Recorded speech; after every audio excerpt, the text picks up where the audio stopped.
Yeah, so we're talking about like how people are getting caught at BAH scams, and you were talking about how people were getting into like contract marriages and stuff. So let's talk about kickbacks and how like you've told me some stories, so you might as well let's tell it again about this is a good way to get caught because you've got somebody who can basically tell on you if they just get mad at you or there's anything. So this is a very common thing where people get these contract marriages just to do BAH fraud, and then this is how they easily get caught. Kind of tell me some stories about that. Yeah, I mean, this whether your contract marriage is someone in Romania or Bangalore, or whether it's someone that you just decide to get married with because you didn't like the barracks. What happened? The typical scam is you decide to get married to this person. You make an agreement. It's almost a conspiracy, so to speak. You make an agreement that, hey, we're gonna get married, and now I'm gonna kick you back a certain percentage of the extra housing funds I get.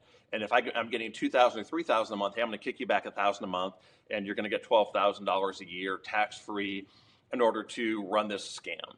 And so now there's so many problems with this, right? So what happened? And so maybe one person says, well, this is only a scam. Maybe the other person on the other side actually wants to be married. And now the $1,000 a month turns into, well, we're married. I love you. I see you messing around with other girls. We're married. Stop doing that. I was like, well, we're kind of married, but it's for money. And you see all these jealousy issues come up. You see Hmm. these issues come up of, no, I actually want to be with you. I'm in love with you. I want to spend the rest of my life with you, hanging outside the commissary. You know what I mean? But that's just what happens oftentimes.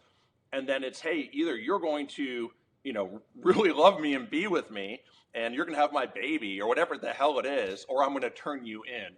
And that is Yeah, so common. And where we yeah, see this isn't so much in the foreign bride department, although I've seen that too. But that is real quickly, the issue with the foreign bride one is, hey, bring me to America, or I'm going to figure out how to get you in trouble.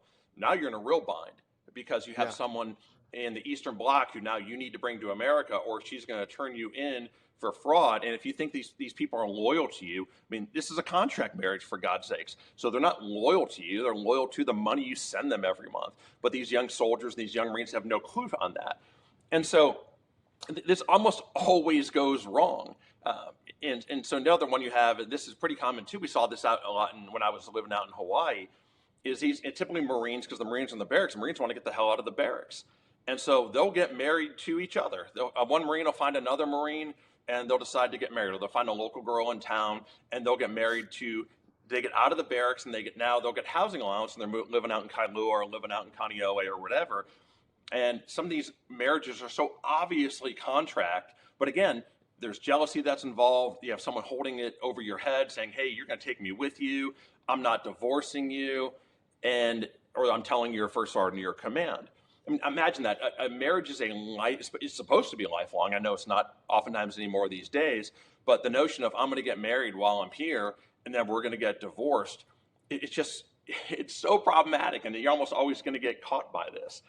So that's what we're seeing. There's obviously a lot more elaborate schemes I've seen. These are just some of the basic ones I see almost every month.